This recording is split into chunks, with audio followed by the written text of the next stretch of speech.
Voting in progress. I call the regular meeting of the Milliken Board of Trustees for September 28, 2022 to order. Please rise for the Pledge of Allegiance.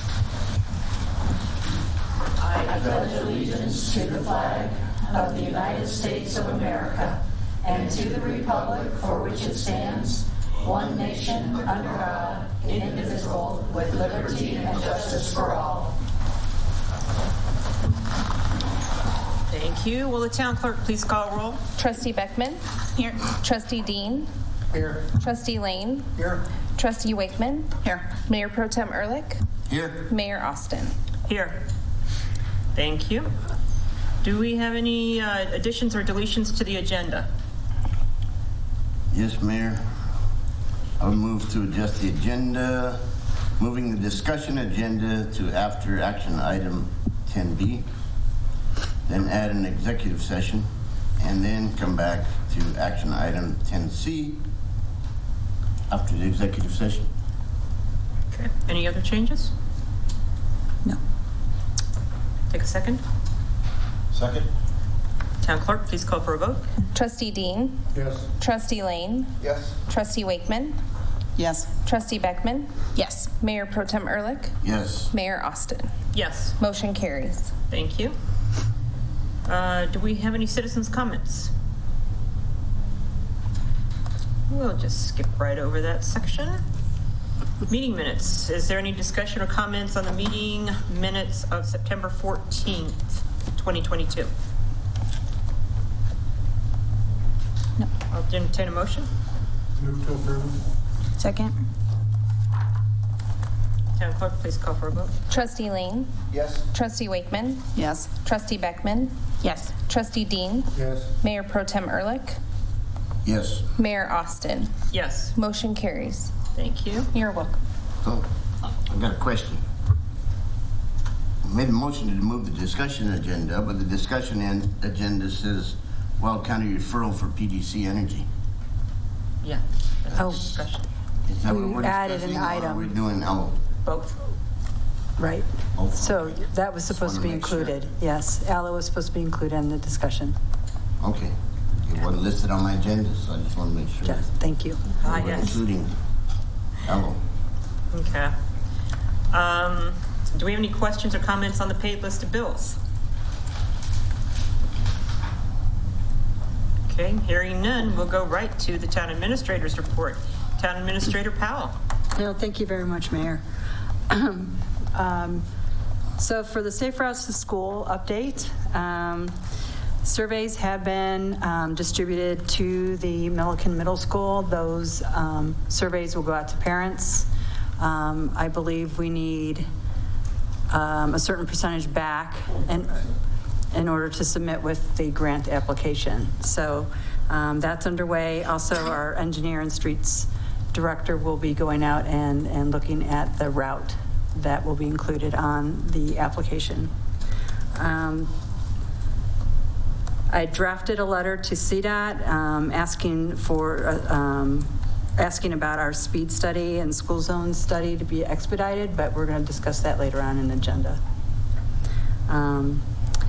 John Ravis, our streets director, has been working on a town's pavement assessment, and we will bring this to the board at a work session, upcoming work session.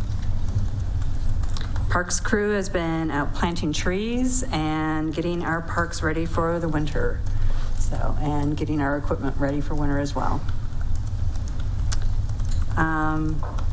I've continued conversations with ALLO, and this evening our ALLO representative, Bob Beiersdorf, is here, and he'll be speaking to us about what his vision, or ALLO's vision, is for Milliken. That's it. Any questions of the town administrator? Oh. I have a question. Yes. So Cheryl, on the Safe Routes to School, is it just middle school or does it include the elementary school?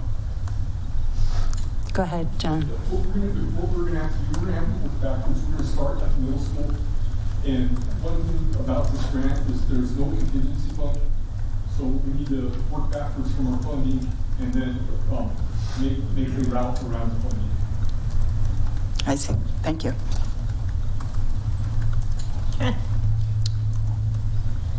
All right, moving on to the consent agenda. We have the wastewater treatment facility blower replacement. I'll take a motion. I move to approve the consent agenda. Second.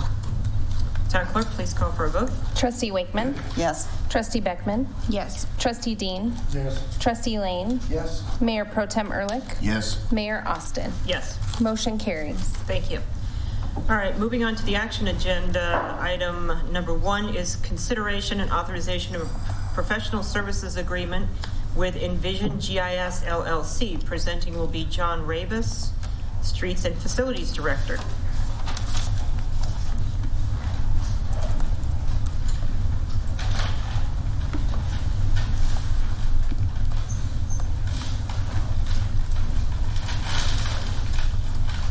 Good evening.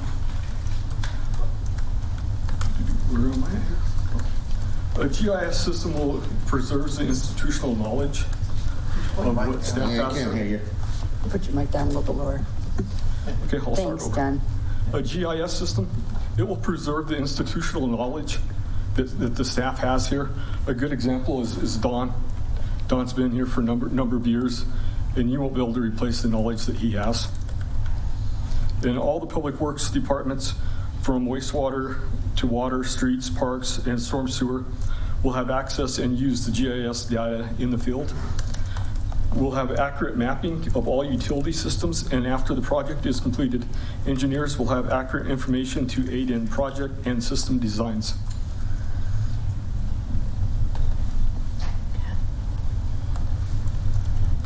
All right, opening up for questions. Mayor Pro Tem Ehrlich. Okay, and I don't know, we've talked about this before. This is the second or third time I've heard presentation on GIS. We purchased one. We never used it.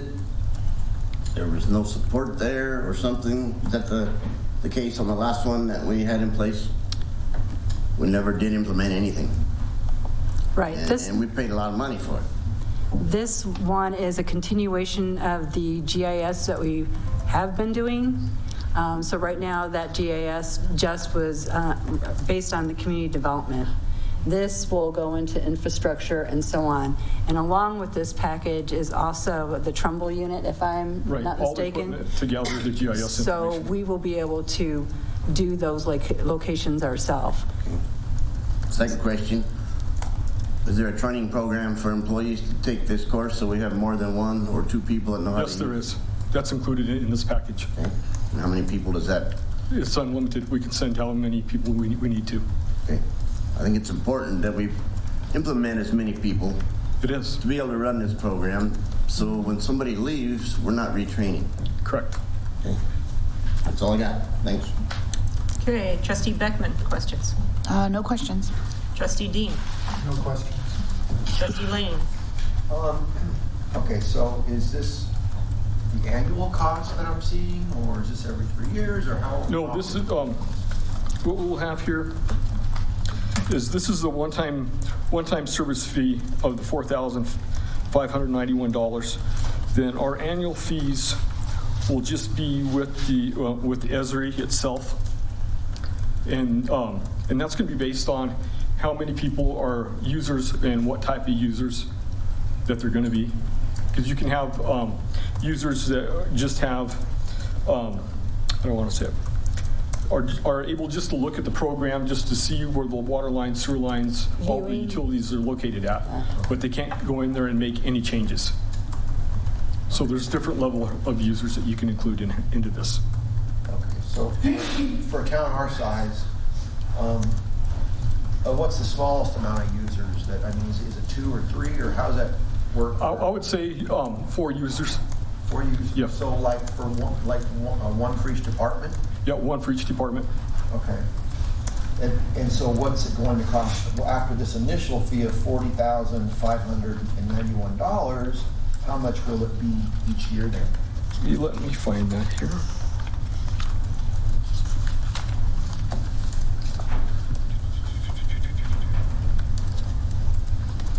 Okay, like for the administrative user, I'd estimate we'd have 2 of those already have an account. Don would need an account. Then Keith would need one, so there's 1,000. Then field collector is $350 per year. And then there's credits that we already have, $3,000 credits. That's worth $300, so we wouldn't need to purchase any of those in the near future. So then what? So $1,300 a year? So they say about $1,350 Okay. per year. And that also includes if they need to upgrade it, or if they have to, like, updates to the system? Yeah, any updates, that's all included into our credits. Okay. All right. Trustee Wakeman? So I don't understand the credits. How do we get credits? The credits, what credits are is, how can I say? It's based on the number of people that log in and look at the system and activate the system. That is one credit. So each time you get in and you log into the system, that deducts a credit.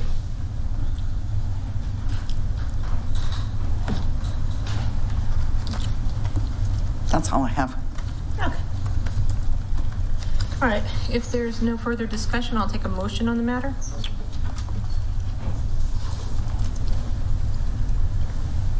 I move to authorize the mayor to sign a professional services agreement with Envision GIS LLC for a cloud-based GIS system for $40,591.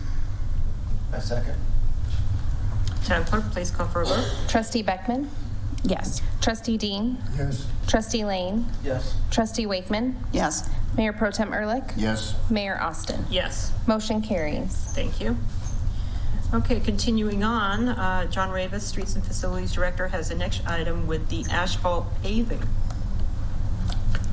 Good evening. There's approximately 850 yards of asphalt patching that needs to be completed this year. These areas include asphalt settlements, potholes, and alligator cracking in the asphalt.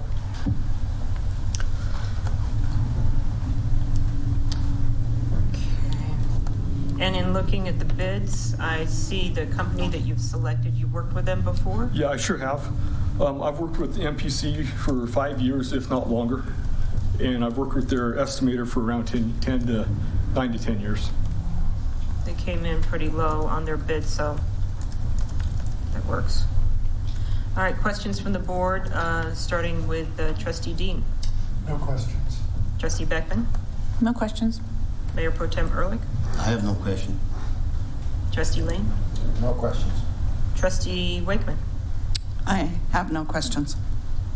Okay, it seems pretty straightforward. So I'll take a motion on the matter. Move to authorize the mayor to sign the construction agreement with Milling Paving and Concrete LLC for asphalt patching at various locations throughout the town for the amount of $70,656.71. Second. Town clerk, please call for a vote. Trustee Dean? Yes. Trustee Lane? Yes. Trustee Wakeman? Yes. Trustee Beckman? Yes. Mayor Pro Tem Ehrlich? Yes. Mayor Austin? Yes. Motion carries. Thank you.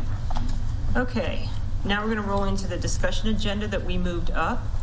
We're going to start with a presentation by Bob Beersdorf from ALLO. Please join us. Good evening, Mayor, Mayor Pro Tem, trustees, and town staff. My name is Bob Beiersdorf. I'm the Colorado General Manager for ALLO Communications. And I was hoping to spend a little bit of time with you this evening on the invitation of Cheryl to talk a little bit more about fiber broadband.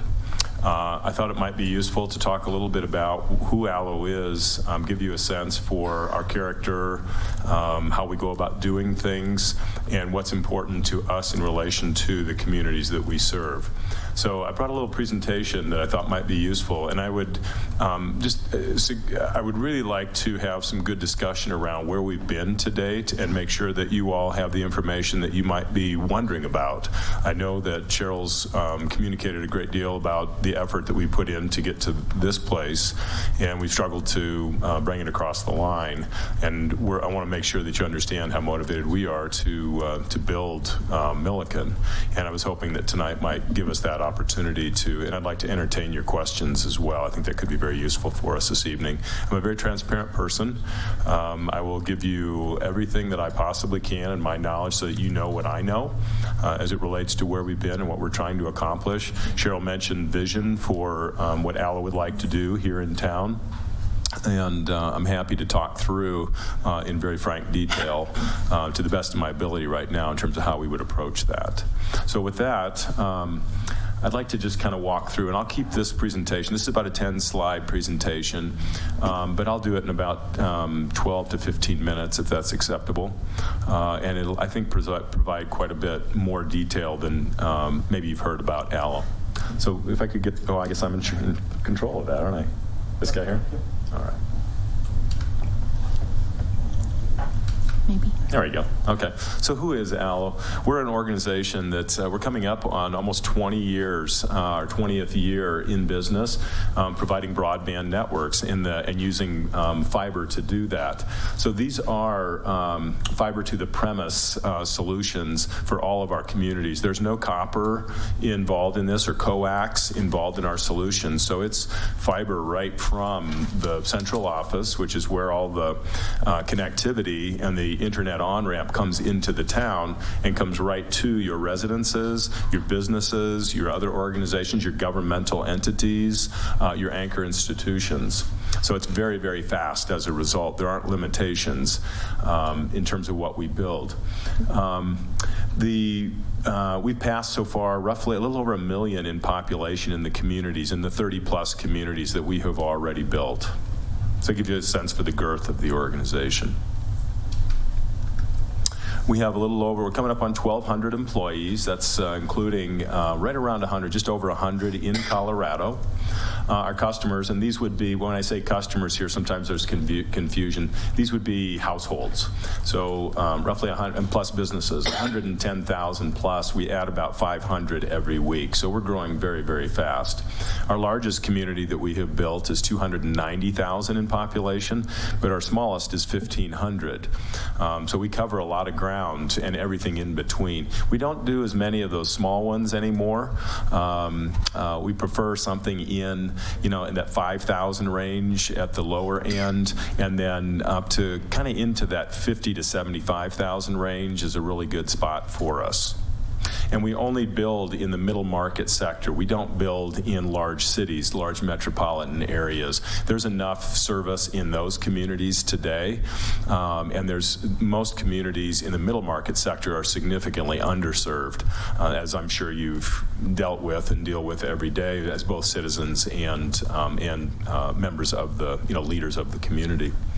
You can see a lot of awards over here on the right. I won't go through those in detail, but you see the word fastest in many of those awards. We are one of the fastest ISPs in the nation. And when we get done building a community, it's one of the fastest, bless you by the way, it's one of the fastest, these are one of the fastest communities on the planet at that point. And Cheryl's heard me say that before, but it's really true, and I'll explain that as we go.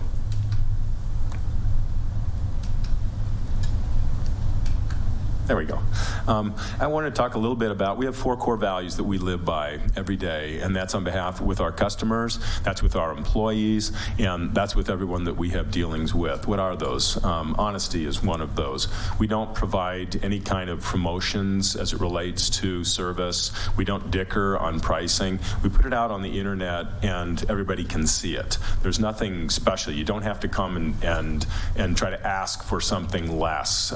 This is what it is. And it's competitive pricing in all of our communities. But the service that you get in relation to it is something that is some of the very best in this industry, bar none. And I'll explain that a little bit further in as well. But that's how we go about trying to address our customers and our employees and everyone we have interaction with. How are we exceptional? That's our second core value. The technology that we use, again, it's all fiber to the premises, so it's super fast.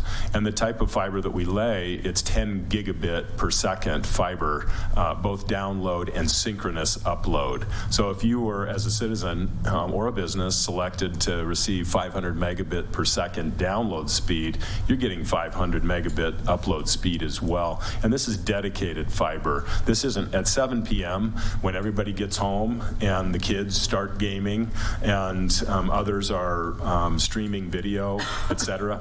And all of a sudden that internet pipe starts to get real skinny and the internet gets real slow.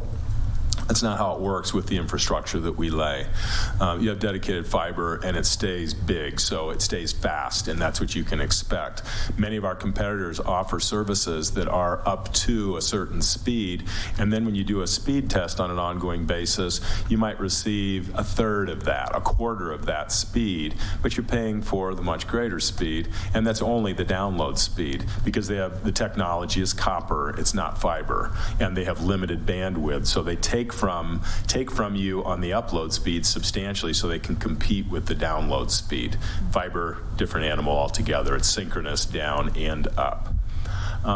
The third core value, local. So we want to be right here in your community. We want to put a storefront in your community. We want to hire locally your citizens to be able to build this network and support this network on an ongoing basis. We believe the type of networks that we put in will carry your community at least 20, if not 30, even 40 years into the future because of the sheer speed of the infrastructure that we lay, which will be too much initially, but it turns out some of you remember the DSL days, and some of you might still remember these, still have some of that. I remember when DSL came along and I thought, this is great stuff, it's fast. And today we look at that as archaic.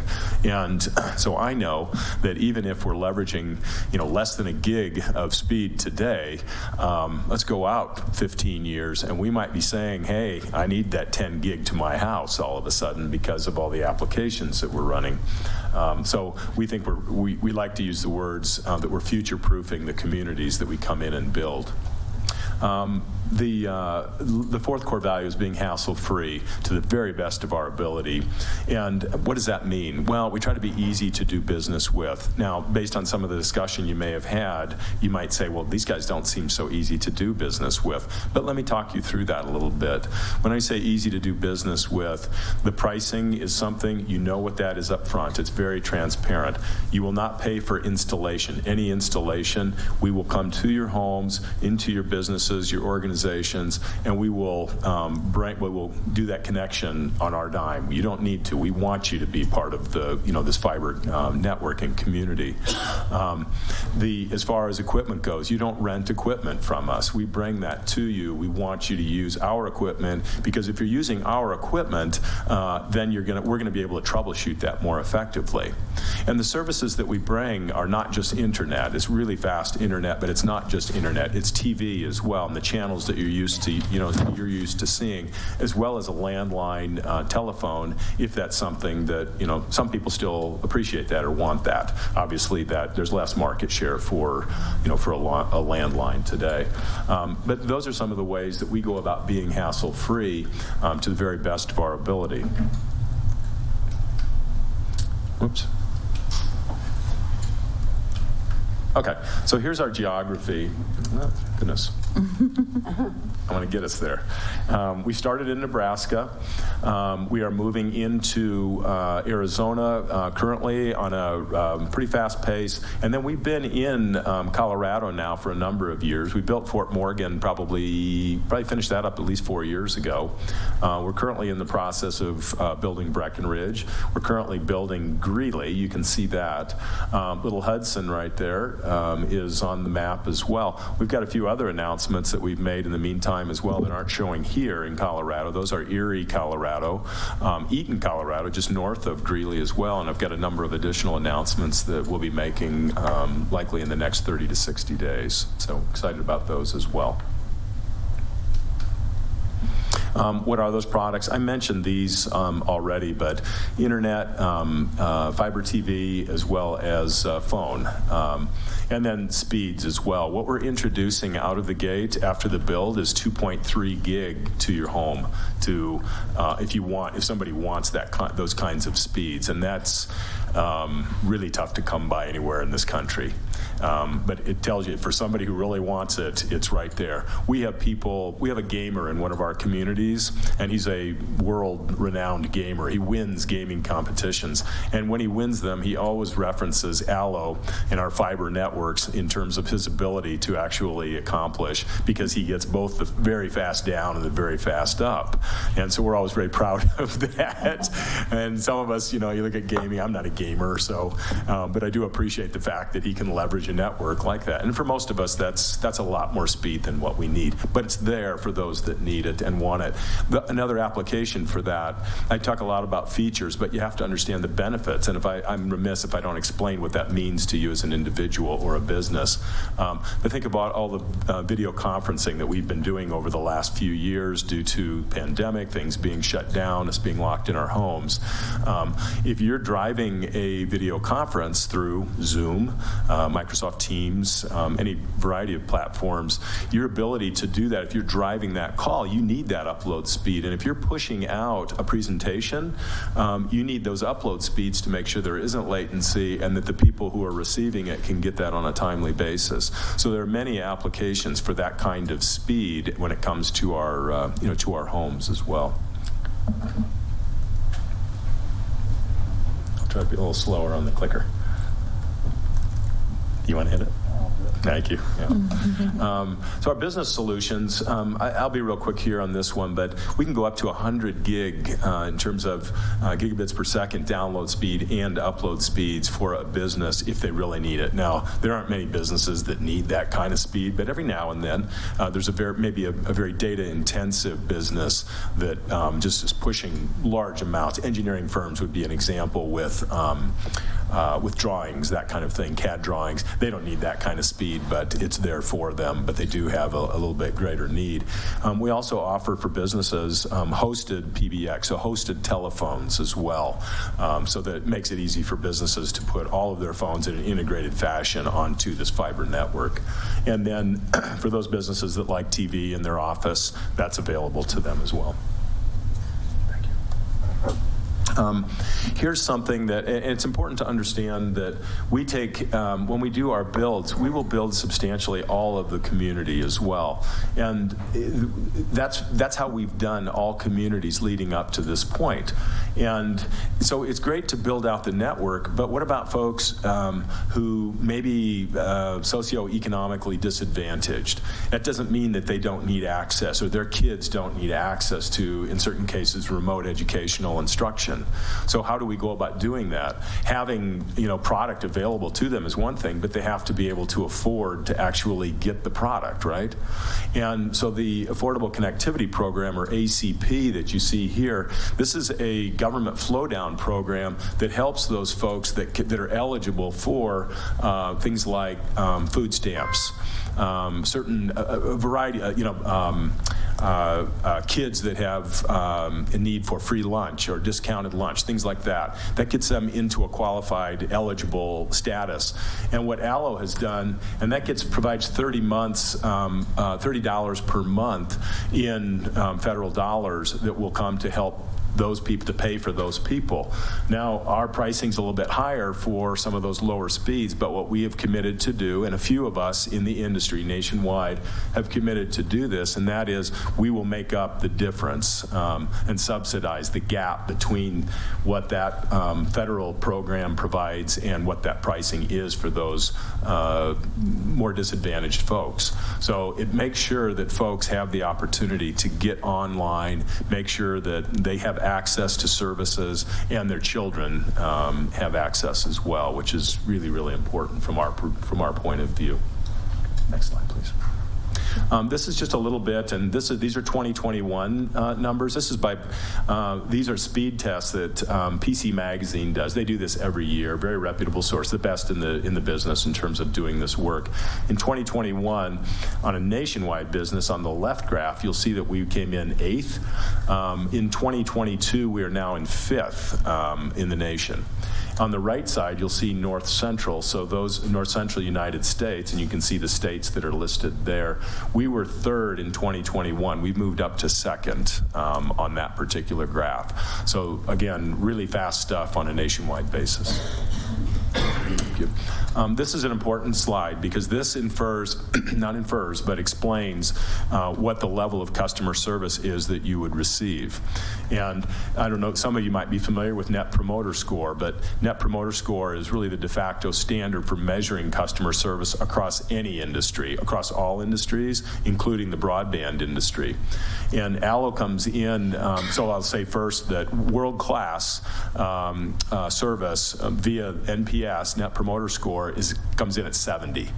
We come in consistently between 65 and 70. Our competitors, they struggle to get into single digits, and many remain in negative digits. How do we go about doing that? Well, when somebody has a need for service, if they make our local core value, puts us here in present. So if folks want to come down, maybe they want to talk to somebody, we're right here for folks to come on down and talk. Maybe they want to trade out some equipment. We prefer to bring the equipment right to the house or to the business, but if somebody wants to come down and trade out, we're happy to do that right here in town as well. But what else? So if you want to make a phone call to us, you're going to be able to talk to a live person, and that's who answers the phone. We don't make you punch a bunch of buttons to be able to hopefully find somebody, and it's unlikely you're ever going to get to somebody. I mean, I have the same, I don't have ALLO service at my home here in Colorado yet, but I'm working on it. But that gives you a sense for after the sale, the level of services you can expect. And we are one of the best in the entire industry in the United States in terms of the level of service that we provide after the sale within the broadband industry. This is my last slide. This is just a quick case study that from Lincoln, Nebraska. But the things I want to hit on here, and it gives you a sense for the volume. 300 miles of conduit, 8 million linear feet of fiber. So it's substantial. It's well scaled. But the more interesting part for me in terms of the case study is that before we built Lincoln, in 2015, they ranked 28th. That city of the top 100 cities ranked 28th fastest city just in Nebraska. So by 2020, after we had built it, they became the 4th fastest in the entire country. So it gives you a sense when I say something as bold as you'll be one of the fastest communities on the planet, this is testament to that. And they're objective sources that are in concurrence in terms of PC Magazine, and they do the testing in the background. So if you want to, yeah. I think that should be our last one. So my hope there is just to get a little clearer understanding of who the firm is, where we've been, what we're doing right now, and how we're going about this. Colorado is very important to us. We want to build Milliken. You are not the least expensive build for us. You're a little bit expensive. What drops our expense to build when there's more aerial than underground, so that brings the cost to build down. So one of our challenges then in a little bit higher cost to build, but you're in the right space and you're a community that we do want to build. So we've asked for preferred treatment as it relates to your permitting fees to help keep those costs at a reasonable place for us so that we can make that go. And Cheryl can get into a whole bunch of detail on that. But I just wanted to make sure that you understood all the factors. And one more thing I want to share is why is Milliken interesting to us? That might be one of the questions that you have on your mind right now.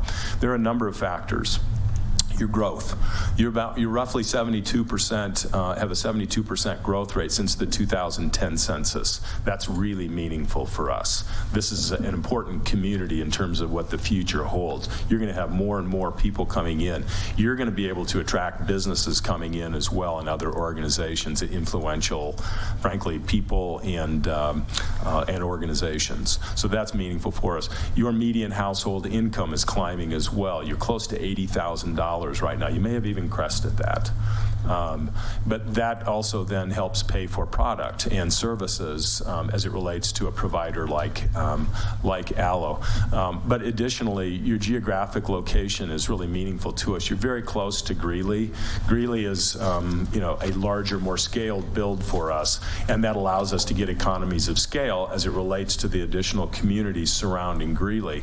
So that makes a whole bunch of sense for us as it relates to Milliken and other communities that surround or that are semi-nearby by Greeley.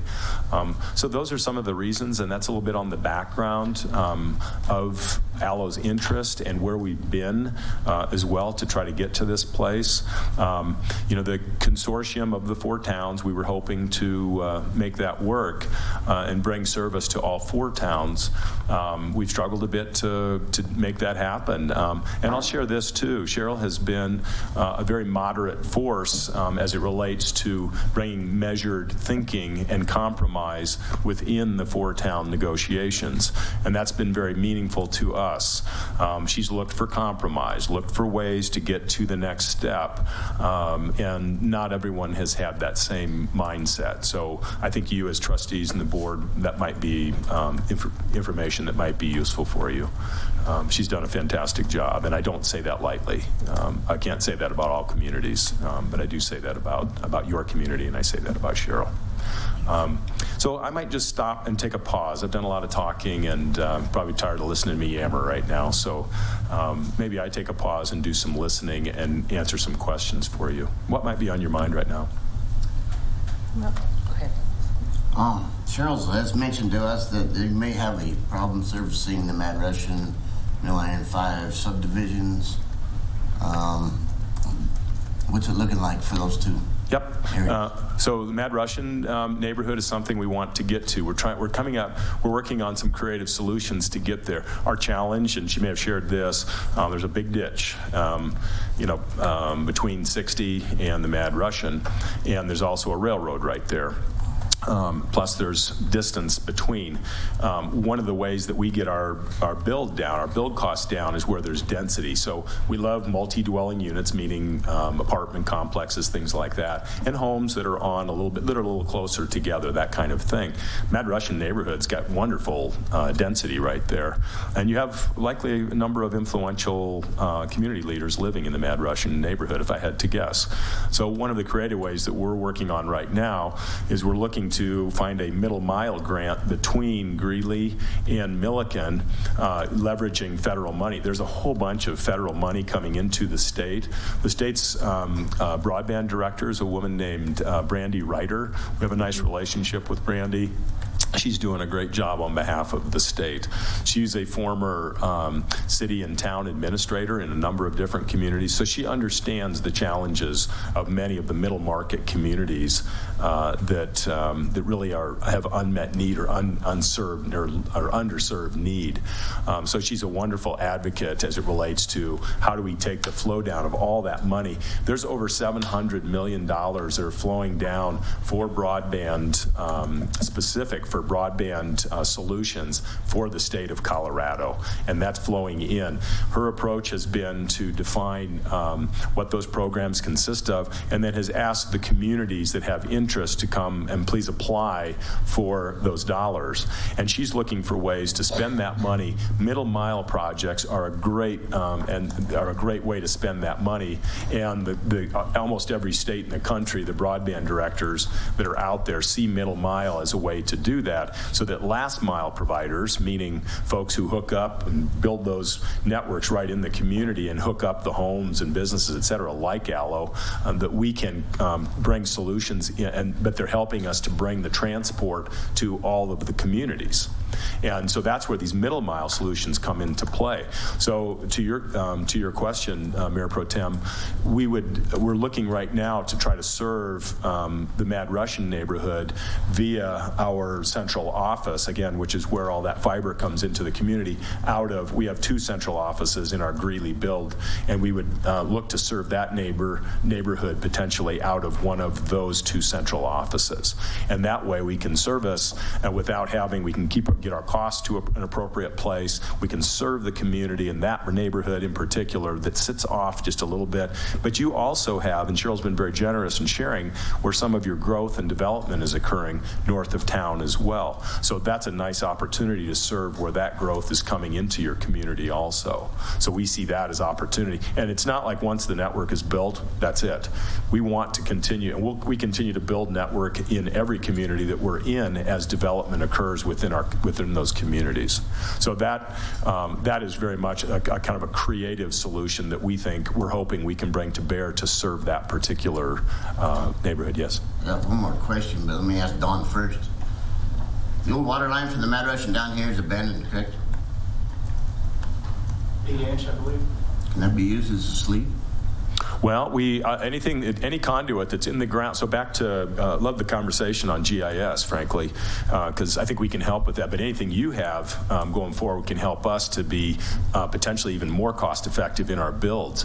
So if there's GIS data, there are additional GIS data that we can get our hands on, that can help us get even more intelligent and be even faster and accelerate the build. So all of the fiber is protected in conduit, to your point, Mayor Pro Tem, and if we can leverage that. Talk to Don about and Cheryl, because I think that it's already under the river, under the railroads and everything like that. If we can sleeve it, and might it's be not used, so.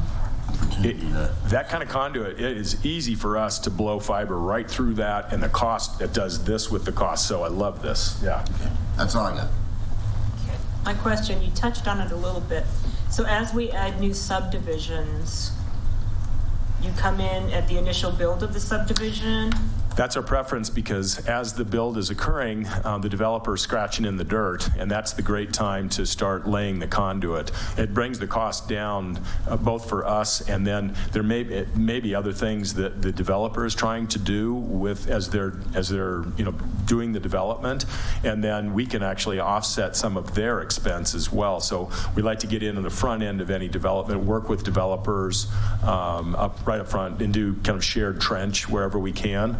And that usually works very well. I would also offer too, Mayor, that we have wonderful relationships with the electricity companies throughout Colorado. We've worked very hard on those relationships, and I would point to Excel and United and Poudre Valley as wonderful partners for us. They've helped us in numerous cases. They have a commitment too for all the aerial that exists in northern Colorado. A portion of that goes underground every single year, and as that occurs, we're right there with them. They let us know in advance, and we're right there with them burying fiber that would have been aerial at that time, that's aerial at that time too. So yes, very, very interested in working with developers right in, before, while it's still a gleam in somebody's eye, to work on those, to get going. Yeah. Okay. Other questions from the board? Mine is the demand for capacity is going to grow exponentially. And are you set up to accommodate that? Yeah. So we are one of the fastest growing fiber firms in the nation. Go ahead, I'm sorry. But I'm talking about it's going to go from 10 megabits to 1,000 megabits or whatever. Are you in a position to accommodate that kind of growth? Well, the infrastructure that we're laying, again, is beyond anything that any of our competitors are providing today in multiples, many multiples. So yeah, we're prepared to, we will outshine, frankly, anybody in Colorado and almost anybody in the country. I've seen the demand grow though from the dial-up to today. Sure. And it's just going to continue exponentially, not agreed multiples, but exponentially. Yeah. Well, there's only a few folks that are out there laying 10 gig fiber right now, and some of your current providers, well, I would guess that all of your current providers have no plans to do that. So yeah, and what that will do for us is allow us to, that's the current infrastructure. And what happens, and I'll just give you a little bit on the tech side, and I don't want to bore you with that, but so all this fiber that gets laid, it's glass, and it's a light signal that passes and transports all that data. In the copper networks, that's an electrical pulse that goes through the copper, because obviously copper is a good conductor of electricity. So it runs at a much slower speed, but this fiber can go at the speed of light. The only limitations as it relates to sending at the speed of light is the electronics on either end of that glass. So one end has to send that signal, and obviously transcribe, and then the other end, the electronics receive that thing, that same signal.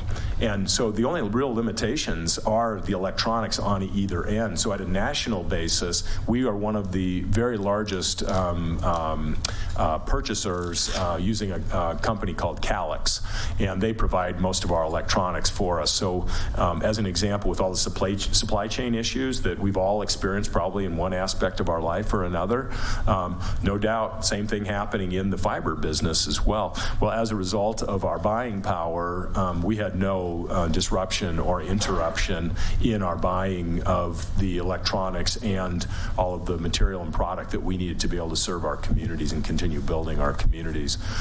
But as a result of that, point I was going to make there is that the electronics, the technology there, only is going to get better and faster, to Trustee Dean's point. And as it does that, cost also goes down with technology, as we all know. So that's one of the things that's part of the beauty of this as it relates to pricing to us as consumers and subscribers. It allows us to keep the pricing pretty much in place as well. We don't do much to bump up the pricing like what we've all experienced with some of our competitors. We try to keep that where it's at, keep that where it's at and keep that consistent to the very best of our ability. That helps everybody. And if our costs are going down, technologically, that's one more opportunity for us to keep those and pass that kind of savings on to our customers. Thank you. You bet. Any other questions? Just real quickly, it sounds like things have been delayed a little bit with the four towns, or not, or are we on? I don't know if the other three communities have contacted. I reached out separately. They have not.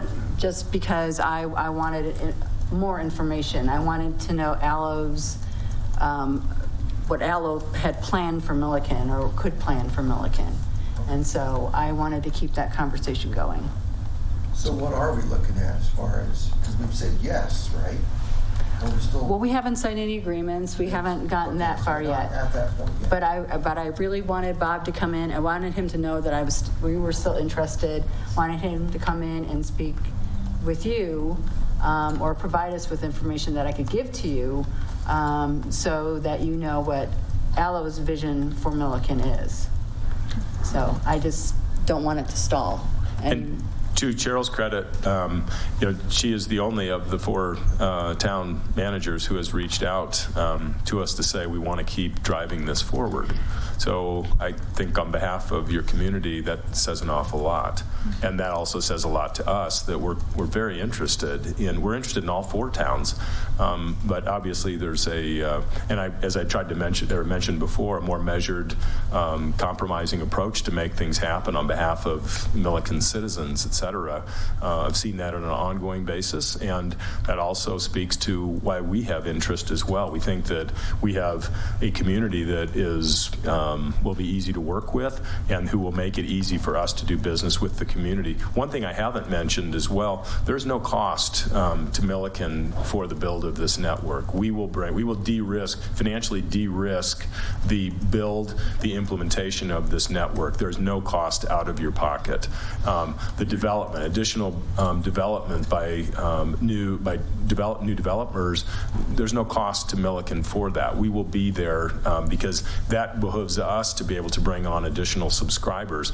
And then the return on investment for us spending the money to do the build comes in the form of our ability to market, provide great service at a competitive price, and market to your community and the subscribers within your community. So we manage all that on the back end too. If we can't bring bring great product, great service at a competitive price, then we're not going to get our return on investment. We will have already built the network. But I assure you, in every community that we have built, we have some of the highest market share in every one of our communities of any of our competitors across the country. When our competitors hear about what our market share is that we attain, we would define a community as mature after five years after the build.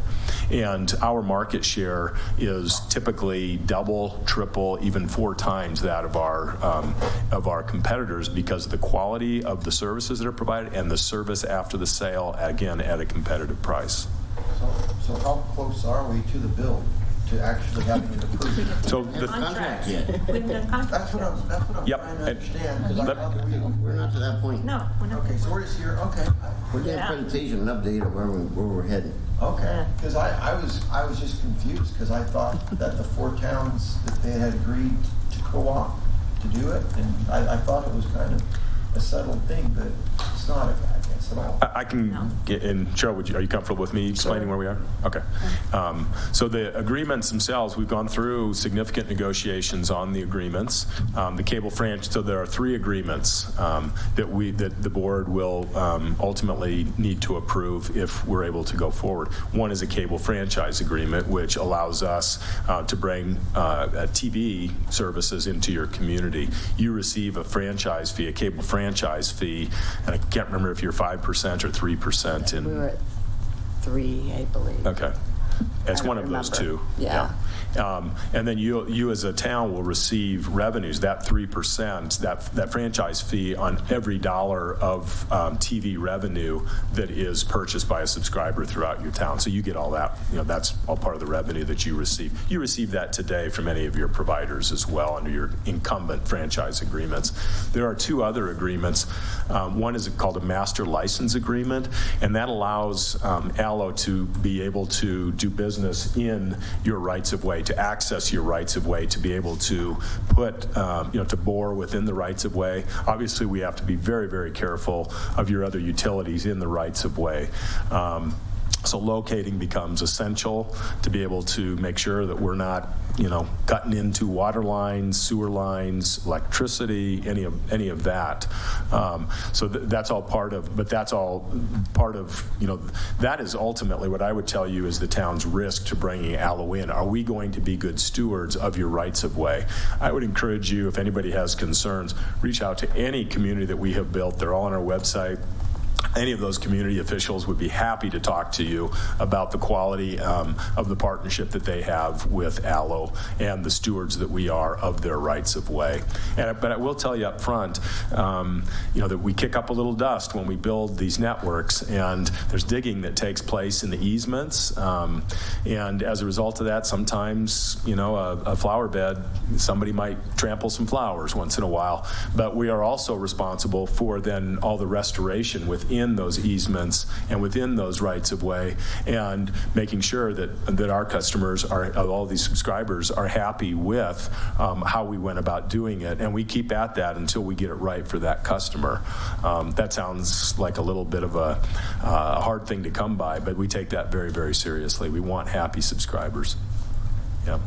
So and then the third one agreement is a supplemental site license agreement, and what that allows us to do is actually plant equipment or place equipment in the rights of way. And what's in those, that would be like a vault that's in the right of way, and what's in there, that would be technology that facilitates, back to Trustee Dean's some of his questions, but that allows us to facilitate that those signals and that fiber on an ongoing basis. But we have to keep that planted in the ground as long as we keep this network up. But those agreements then cover it, and those would be the things that Cheryl will come to you to say, those are 3 agreements, and ask you to approve, as it relates to, and Matt also is going to, I would assume, be the person who says, these are good, or you should have some concerns here, or any risk attached to that. But Matthew's been involved in the conversations throughout, so he's well versed in these agreements already. Oh, thank you. You bet. Any final questions? No. I have a. Oh, go ahead. Oh, I'm sorry. I thought you were done. No, I'm done. Thank you. Curiosity, and we've talked a little bit about it. So once, if Allo comes into Milliken, once they begin, how long do you anticipate before the build out is completed? Yep. Or this phase, I guess you would call it? Yeah, great question, and I should have addressed it right up front. It always gets asked, and it's a great question.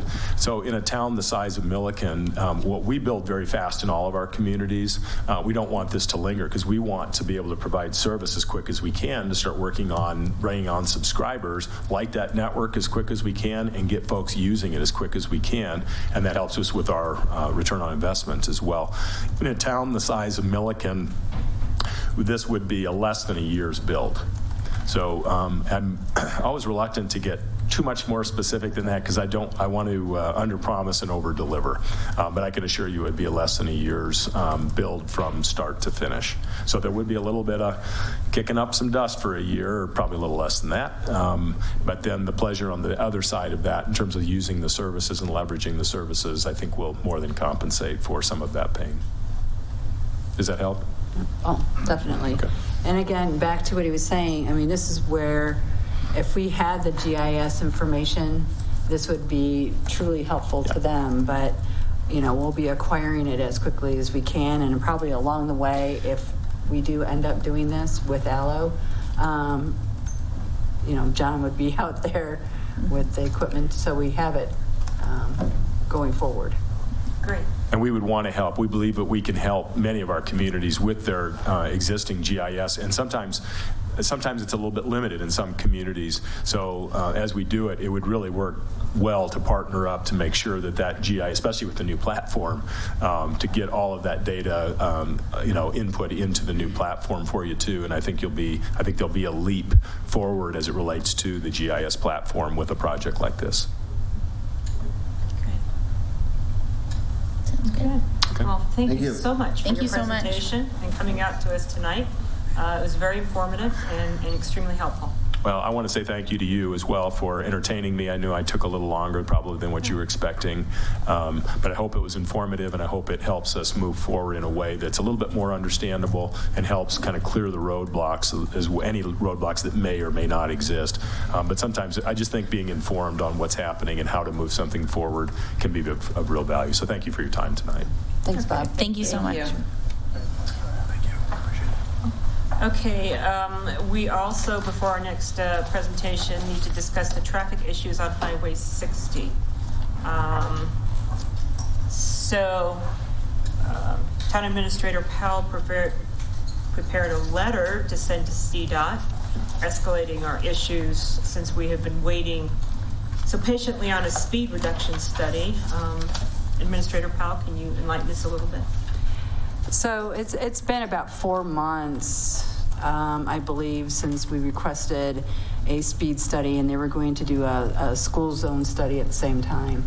And John Rabus, our streets director, has been diligently, at least twice a month, reaching out to them, seeing where we're at on their list of getting them here to conduct the study. As you know, we've had quite a few accidents on Highway 60. We did not meet the warrants for our signal light, so that's why we decided to try to do this speed study and see if we can get the speed limit lowered. I think it's very, it's imperative that they help us do something since it's their road. We don't have any power over that road.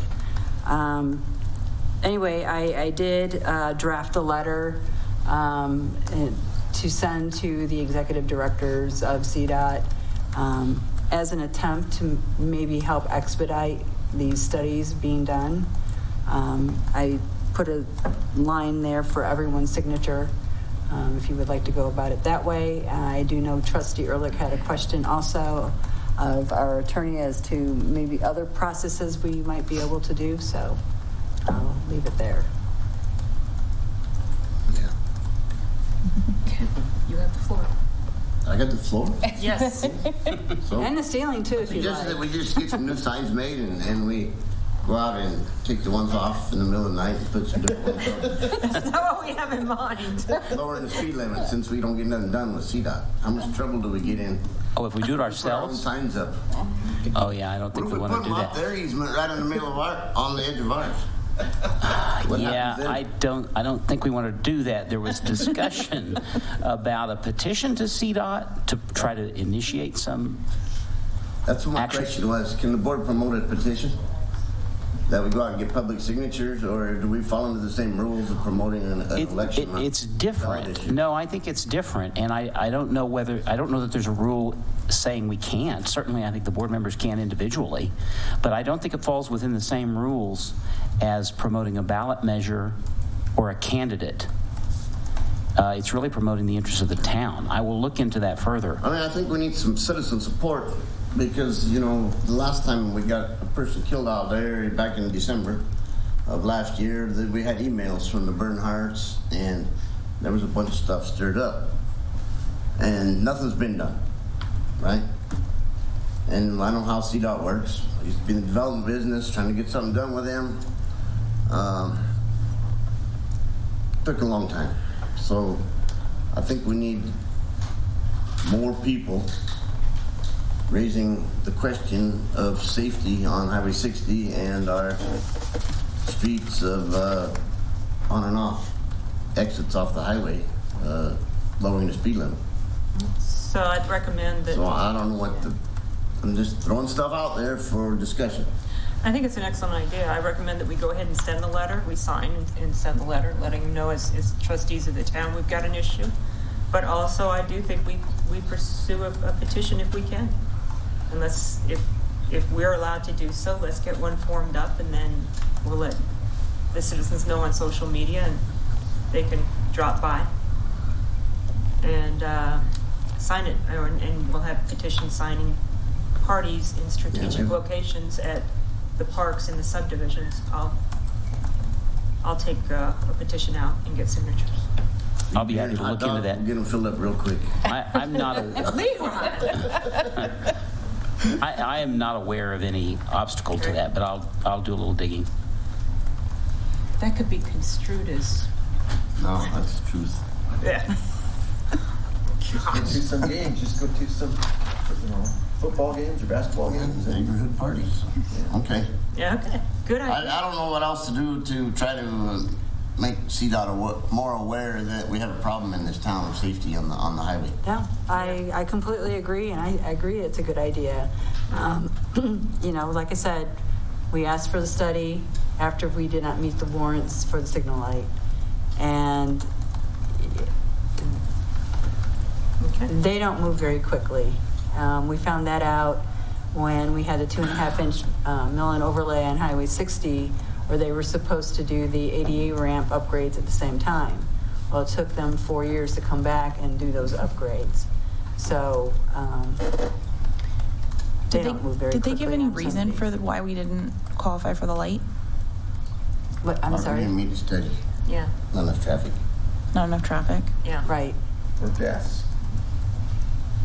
The more deaths you have, the more high up on there. Right. Yeah. So, and that's true. It's more accidents, more deaths, pushes you further up on those, which is, I think, unfortunate that it has to get to those points. But, and since it's a CDOT road, we cannot install a signal light on our own. Mm-hmm. Yeah. So is that what the traffic counter was? I don't know what that is. And did we ever find that out, John? CDOT didn't really respond to action. Yeah, so we thought, well, maybe perhaps they're doing it. But we reached out to them and we haven't gotten an answer on it, so. Secret. I drove over it all I could. It could be. I know, right? Well, I was jumping on it the other day. I don't know if that had anything. But if they were doing the speed study, it would have been out that way. No, they're going to go all the way through town. Yeah, I thought that part would be for the signal lights, for the flashers. No, that's already, they've already approved that. We're just waiting on the permit. Oh, the permit. Okay, because we need the flashers for crossing at Goobers. Yes, we have the beacons already. We're just waiting for the permit from them. Okay. We're in waiting mode, okay. And maybe the petition needs to be sent from legal to illegal. Go over the people that aren't responding to us to the next level. I don't know if we've contacted these folks yet, No. so, Okay. Refer to the executive director. right. So, I think it's a start, and then a petition would be an excellent idea. Let the town speak. Okay. Is there any way we could throw a light in there as well? Well, I've put in the letter Okay. that we didn't meet the warrants on the last, that was done in August of 2021. And do we know how many accidents we've had since then? We haven't had any out at Centennial Drive since then. Okay. We've had one. But then there's been multiple at Traders. At Traders, correct. Could we just say the strip? The strip of Signal lights, of road. yeah. Yeah. So, Okay. You said one there last week. Yeah, I know. I know. All right. Well, sounds like we'll try to make some progress on that issue. And we've kept the next item waiting is the Weld County referral for PDC Energy, Guanella Comprehensive Development Plan. Pepper McClanahan, Community Development Director. Good evening, Mayor and trustees. We received a county referral for input, and this did go to the Planning Commission. PDC Energy is looking to do a comprehensive area plan for a number of drill sites. There's 22 locations for drilling and 1 location for equipment associated with the production, collecting the production that's generated from these. The majority of them are located within Weld County, unincorporated Weld County. There are 2 locations within the city of Greeley and 1 in the city of Evans.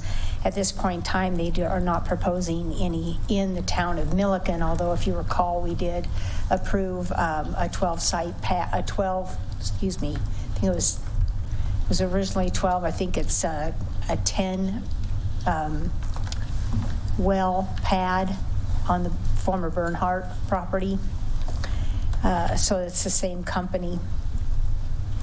PDC owns the leaseholds covering not less than 90% of the mineral interests and the mineral acreage on the proposed development. It's supposed to cover about 33,500 acres or 52 square miles.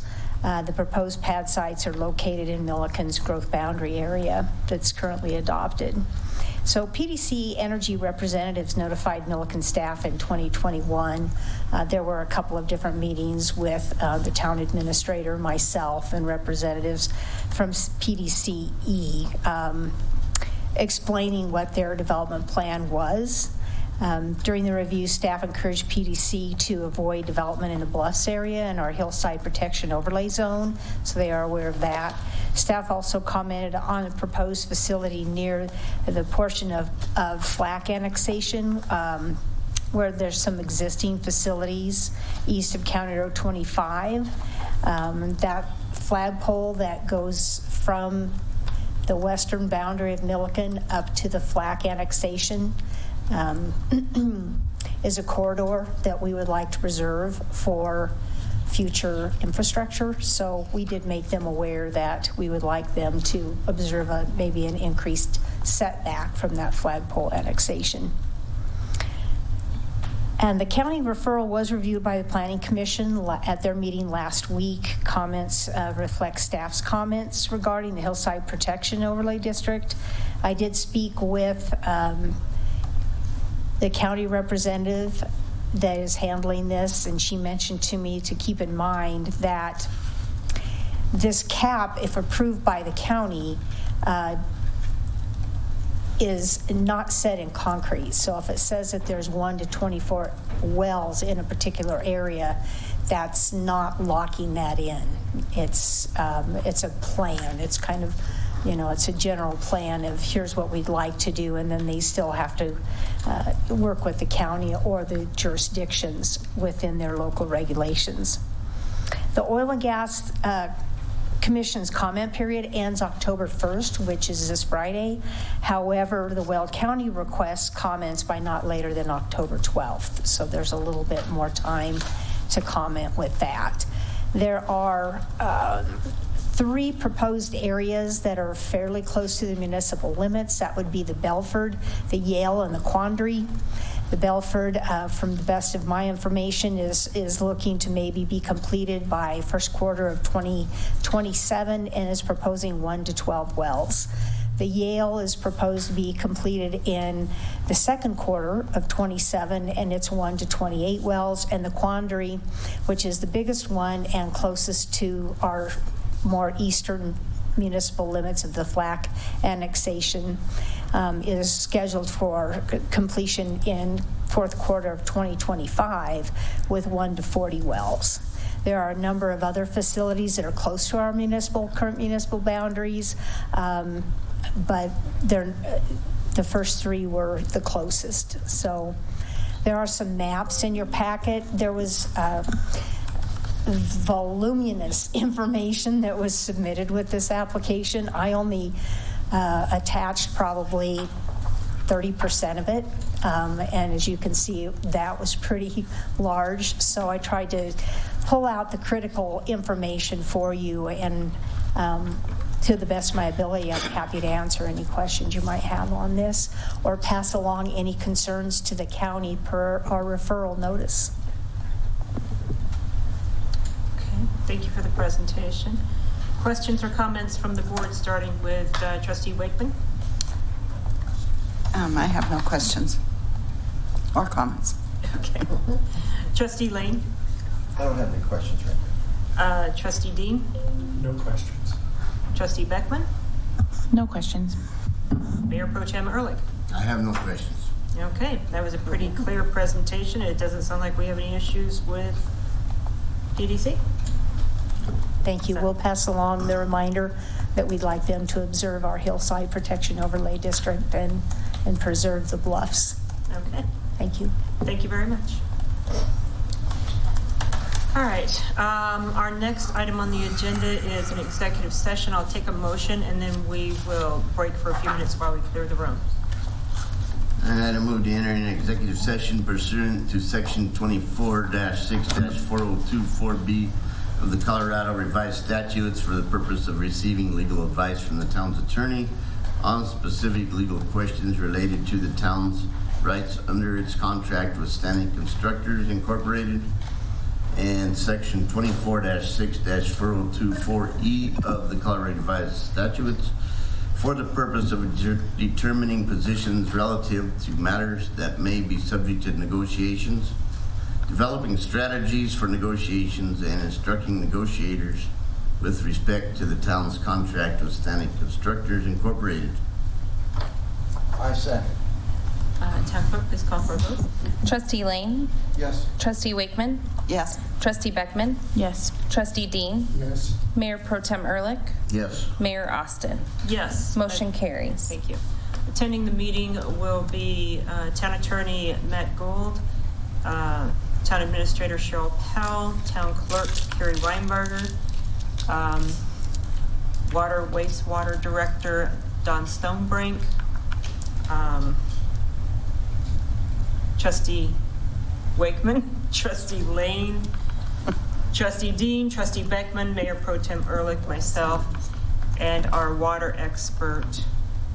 Or engineer. I'm sorry, what'd you say? He's an engineer. Engineer. Okay, engineer. Did I miss anybody? Brad Simon. Brad Simon's Oh, I his didn't name. call it. Sorry, Yep. Mr. Simons, I didn't call out your name, but have I got everybody on the list? I think so. All right, we're out.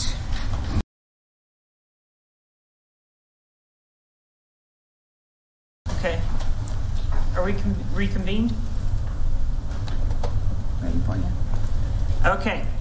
Moving on now, we're going to go to action item 10C, consideration and action regarding agreement with Stanek Constructors Incorporated, which pertains to the town's reverse osmosis plant. Having discussed the matter, I'll take a motion. I move to authorize the town attorney to take such action as he deems necessary and appropriate to preserve any legal claim the town may have against the contractor and any subcontractors related to the failures in the sulfide precipitation system at the town's reverse osmosis facility, including commencement of legal action. Second. Thank you. Town clerk, please call for a vote. Trustee Wakeman? Yes. Trustee Beckman? Yes. Trustee Dean? Yes. Trustee Lane? Yes. Mayor Pro Tem Ehrlich? Yes. Mayor Austin? Yes. Motion carries. Thank you.